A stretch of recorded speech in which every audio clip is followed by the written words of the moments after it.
歡迎收睇《金錢世界》，我係陳啟樂。先回顧下港股喺啱啱呢個禮拜嘅表現。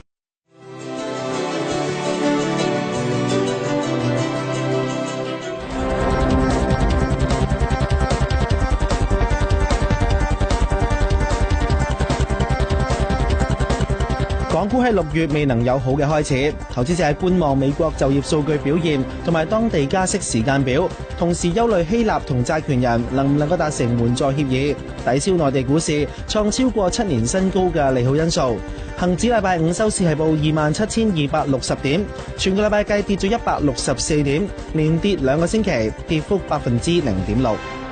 其實下個禮拜嘅市咧就真係不明㗎，因為咧香港仲有少少政治氣候唔明朗啊嘛。咁但係咧就股市咧喺而家呢1分鐘咧係處於整固之中，而家比較具防守性嘅支持咧已經退收到咧4月20號嘅低位26,960點啦。一旦呢個低位一旦失守嘅話咧，咁就要留意啦。以往咧南北車有競爭啦，咁啊變咗咧就盈利嗰方面可能咧就喺基於競爭之下咧會受一個牽制㗎。但係咧未來咧就最緊要睇啲基本因素，包括高鐵啦，包括地鐵啦，或者海外一啲車卡車組咧，都全部都係中車做㗎啦。所以從一個中線嚟講咧，喺一路一帶嘅扶持之下咧，其實鐵路相關嘅股份咧係極具憧憬㗎。近期股市升咗咁多，一定有一個好大嘅財富效應。我亦都相信咧，內地嘅遊客喺旅遊喺消費嗰方面咧係會不斷咁樣係增加㗎啦。呢個對澳門旅遊業嚟講咧係好正面，但係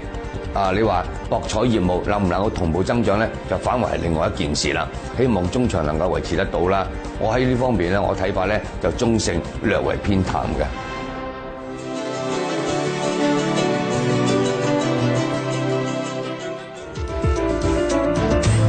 樓市咧今日嚟講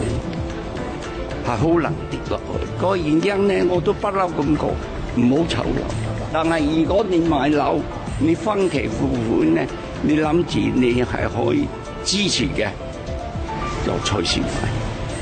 即係話你係買嚟住嘅，唔係買嚟炒嘅。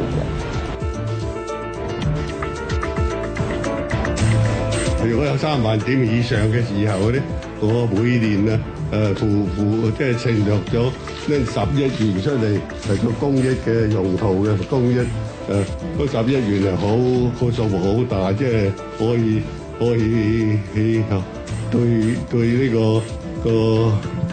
好大作用啊！對公益嗰方面，國際嘅油價咧係過去嗰一年度咧係大跌。咁所以咧就使到我哋嘅嗰個燃油附加費嗰度咧係大幅咁樣減低。今年我哋嘅煤氣費咧，比較起過往嗰2年嘅平均咧，都係降低咗有10%嘅。就算係下半年咧有呢個基本嘅調價咧，其實咧個影響都唔大。樓價越升越有，置業人士如果市場上面揾到細價樓上車，可以話係難上加難。近期元朗區一個迷你新盤，大部分單位入場費都係少於300萬，入票反應非常熱烈，只係短短幾日已經超額認購近100倍。究竟迷你單位係咪真係有價有市啦？供應將會越嚟越多嘅元朗區，樓價又會唔會因為咁而企得穩呢？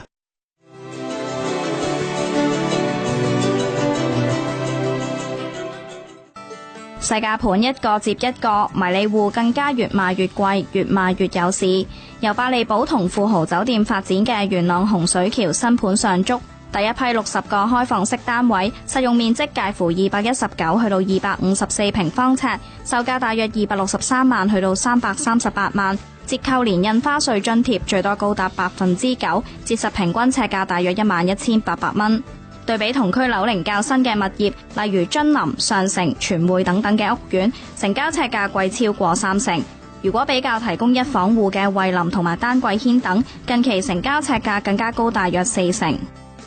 其實我哋睇到好多嘢嘅，即係嗱，第一我哋睇同區嘅一手盤啊、二手盤嘅價錢啦。第二我哋睇翻我哋自己嘅成本。第三我哋睇翻我哋自己嗰個單位有咩特色咯。咁幾個因素夾埋，我哋先定到個價。我哋因為有12萬尺啦，平均就大概係講緊即係嗰個成本價成萬鬆點樣一尺，其實我哋而家賣緊都係11000蚊一尺啫嘛，唔係似乎就比同區價係貴咗，但問題你計翻晒所有啲價格啊，我哋嘅特色咧就唔係話真係貴咁多咯。禮拜初，發展商加推第二批74個單位，將會連同第一批單位合共134個，全數喺禮拜六發售。加推嘅單位實用面積介乎190至到460平方尺，扣除最多9%嘅優惠之後，入場費大約258萬，平均尺價超過13000蚊，較第一批單位加價最少半成。上築大部分單位折實售價都少過300萬，10個月嘅樓花期相對其他新盤亦都唔算長，對於上車同埋投資客嚟講仍然具吸引力。迷你單位一定係用家主導啦，咁同埋我睇個趨勢都仲有一段時候咯，即係唔會話係嚟緊嗰幾個月就冇咗。我諗嚟緊嗰幾年都係有呢個嗰個需求喺度咯，因為始終而家嗰個樓價係譬如中價樓或者係中型單位咧，嗰個入嗰個價錢唔平噶嘛。咁如果一般係畢業冇耐啊，或者初出嚟做嘢啊，要俾到首期咧，又唔需要屋企幫忙嘅咧，咁我哋通常都會揾呢啲細價單位開始先咯。項目喺旺角嘅售樓處開放示範單位，連日嚟都有公眾參觀。下晝時分喺攝氏超過30度嘅炎炎夏日之下，等候參觀嘅人流長期大約有幾十人，逼上旺角道嘅天橋排隊。第一批單位收票4日，已經超額認購超過85倍，成為一手新例之後第一批單位認購超額倍數最多嘅新盤。市場焦點隨即轉往一手市場，但區內二手業主睇到市況氣氛熾熱，把握時機反價，幅度介乎1%去到5%。因為今次開售嘅新盤咧，主要係以一個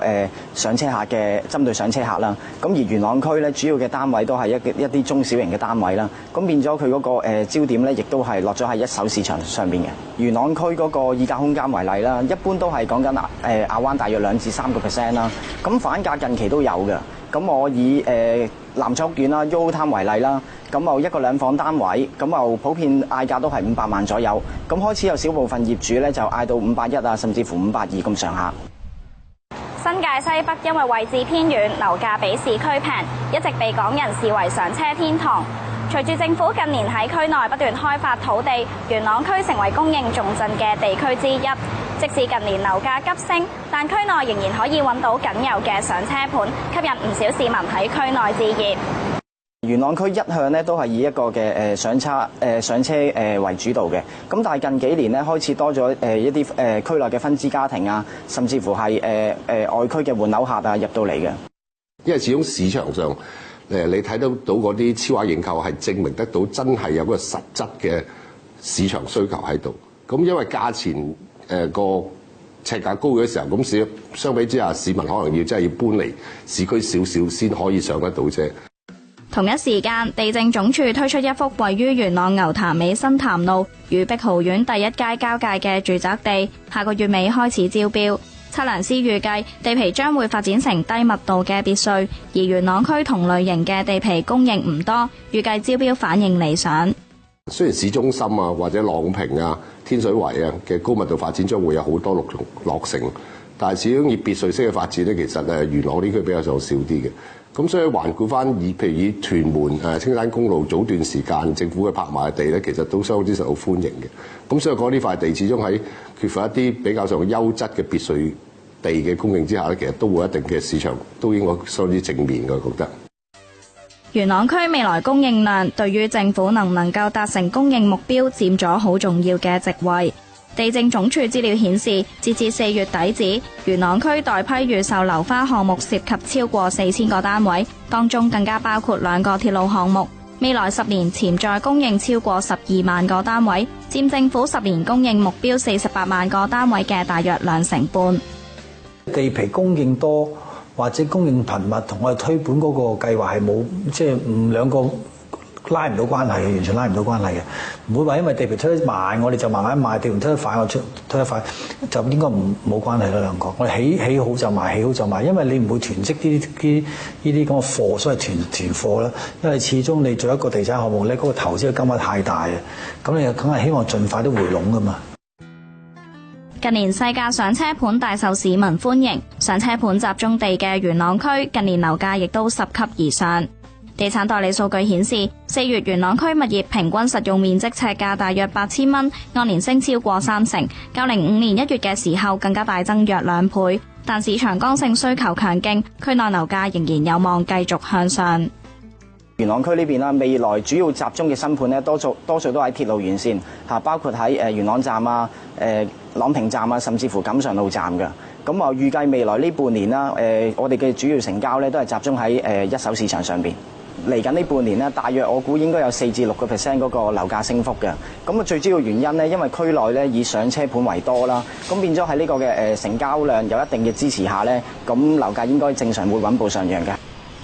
樓價近年急升，令到大單位嘅樓價更趨昂貴，市民嘅人工追唔上樓價，變相追求細價樓。即使尺價過萬，但勝在總金額較低，市民仍然可以負擔得起。發展商為咗迎合市場需要，推出一房戶甚至係開放式嘅單位，呢啲迷你單位將會成為未來樓市嘅主打項目。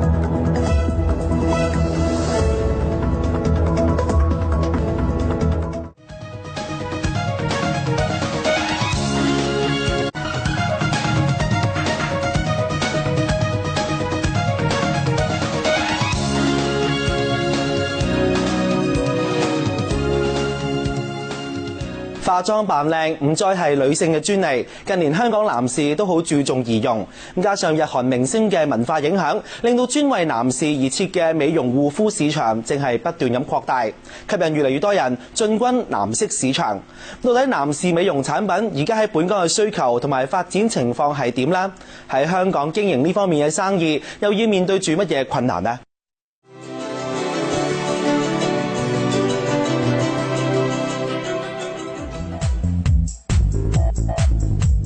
平時出街我好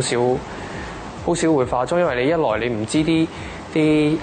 朋友仔或者同學仔接唔接受到啦。身邊嘅朋友仔同學仔其實都會覺得一樣係比較尷尬嘅事情啦，或者係比較姿整咁樣嘅。我哋男仔可能去一啲場合，譬如 interview 啊，或者去波啊，咁呢啲場合我就覺得需要用到化妝嘅時候，我就會咯。Michael 係應屆文憑試畢業生，佢坦言化妝喺香港仍然屬於女性市場。若果男士化妝，或者會令人覺得好姿整。但係為咗可以喺大學面試中以更加自信嘅一面示人，佢特意參加咗個人指導嘅化妝班，改造自己嘅形象。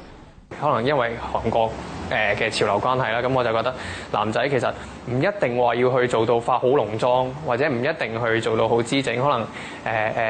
最基本嘅護膚、最基本嘅一啲化妝啊，甚至髮型咧，其實可以俾人嘅感覺係整齊啊、醒目嘅、乾淨咁樣啦。因為我都屬於比較貪靚同埋注重自己皮膚嘅人。咁上完堂之後咧，係你會覺得平時好多冇留意嘅會做足啲咯。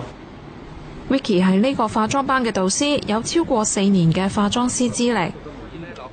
舊年開始上載韓國男仔嘅化妝教學短片，點知引嚟好大嘅迴響，唔少嘅男士都查詢，於是決定開班授課，至今已經開咗1000個班次，大部分都係1對1嘅教學，學員嘅年齡由14至到46歲不等，當中唔少係律師、醫生等嘅專業人士。而家一堂嘅課程收費係680蚊，如果係全日制學生，學費需要480蚊。咁嚟嘅人都有幾個目的嘅，咁有啲就可能譬如細個啲嘅就希望即係可能學下點樣護膚啦，做啲 skincare 嘢。咁就但係嗰啲就開始 interview 嘅時候，我想知道 interview 個 outlook 應該點樣做。咁有啲就為咗升職啦，亦都有啲係因為想追女仔。係啦，咁即係可能自身嘅打扮點樣改變一啲形象，咁都會有。咁甚至去到 professional 嘅人，佢哋都希望即係將個 image 做得再 professional 啲，即係可能衣着啊、髮型啊等等嘅嘢，咁就令到即係個人會再 confident 啲咯。男士從來都覺得化妝唔應該套喺自己身上，香港亦都係缺乏男仔扮靚資源嘅地方。但隨住日韓明星花美男嘅文化影響，呢個心態喺近年亦都有所轉變。韓風喺香港其實都好熱潮，咁二來就係大家都覺得自身嘅形象都緊要，三來就係其實大家都中意影相嘛，即係拍嘢影相上網啊，成咁嗰啲。咁除咗相機功能之外，咁你都要 gel 到個好嘅頭啊，或者係即係打扮得合時，先至令到即係 build 到自己 confidence。咁所以喺男仔，我覺得嗰個 market 潛力嚟講係即係絕對係有嘅，而且繼續可以發展落去。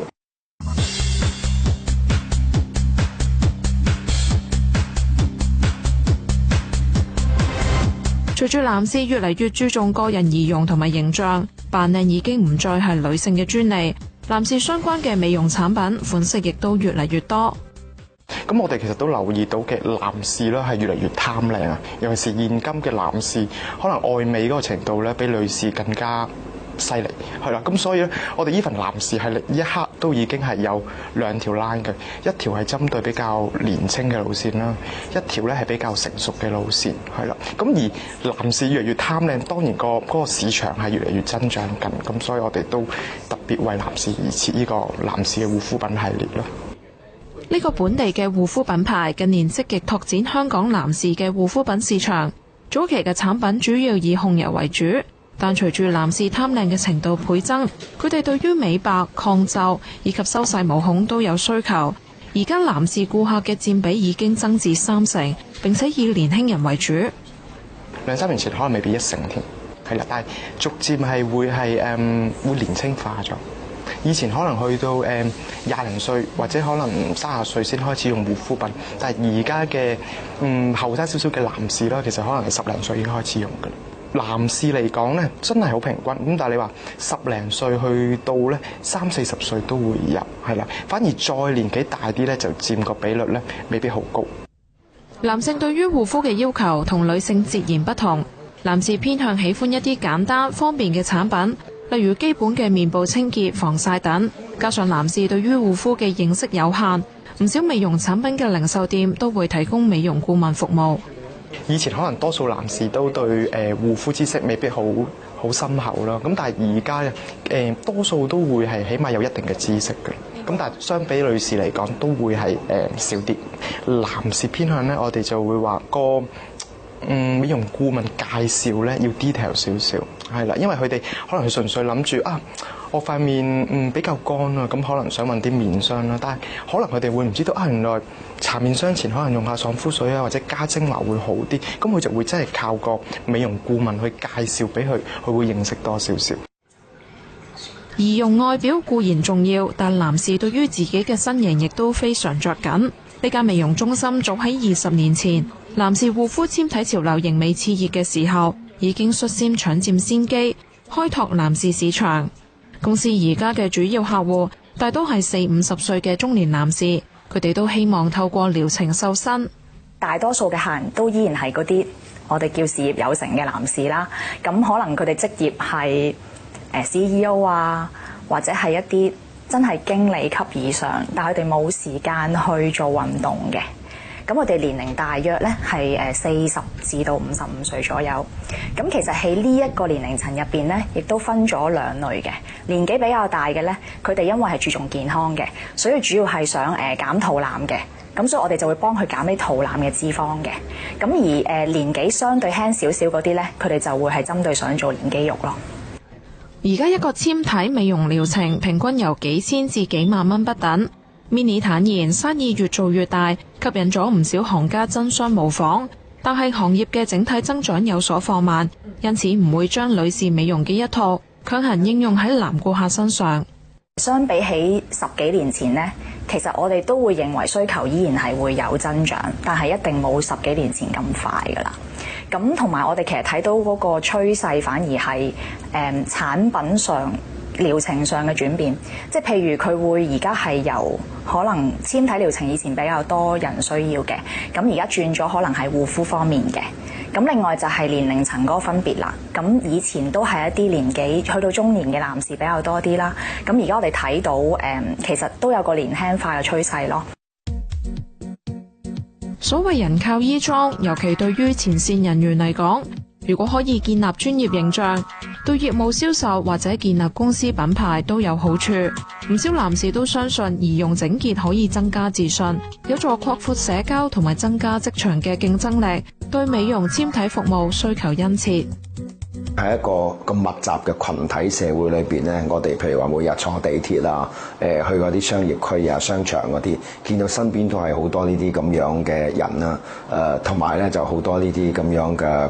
poster 啊，一啲模特兒嗰啲咁樣嘅相啊，咁呢都可能構成一啲嘅壓力嘅。譬如可能佢係賣呢個基金啊、賣呢個保險啊，又或者係賣一啲嘅可能係專業嘅用品啊嗰啲咁樣。咁其實呢一度如果係銷售嘅話咧，咁我覺得一個比較好嘅儀容都係幾緊要嘅。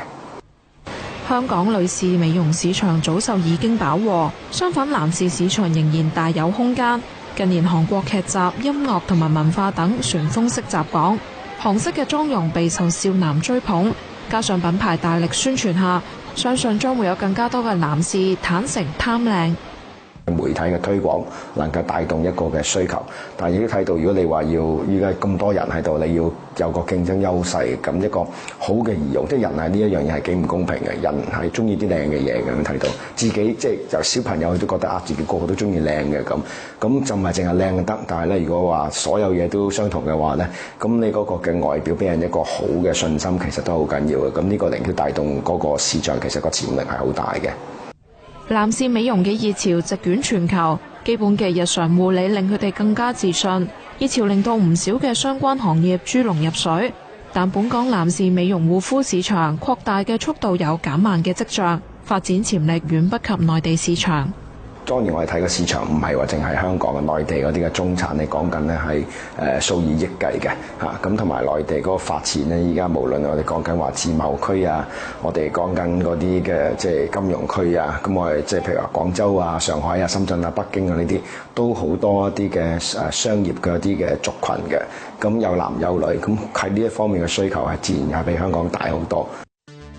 愛美係人嘅天性，化妝扮靚亦都再唔係女性嘅專利。男士美容市場近年嚟嘅發展逐漸成熟，越嚟越多人希望喺呢個龐大嘅藍海市場中分一杯羹。除咗要為品牌建立口碑，更加要針對男士嘅特質設計產品，先至可以喺市場上屹立不倒。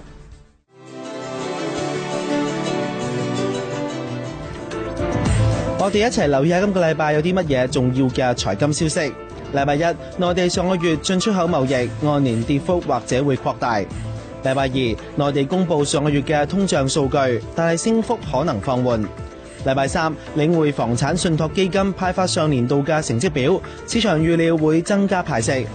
禮拜四，內地公布拉動經濟嘅三頭馬車數據，將會反映內地經濟增長會唔會進一步放緩。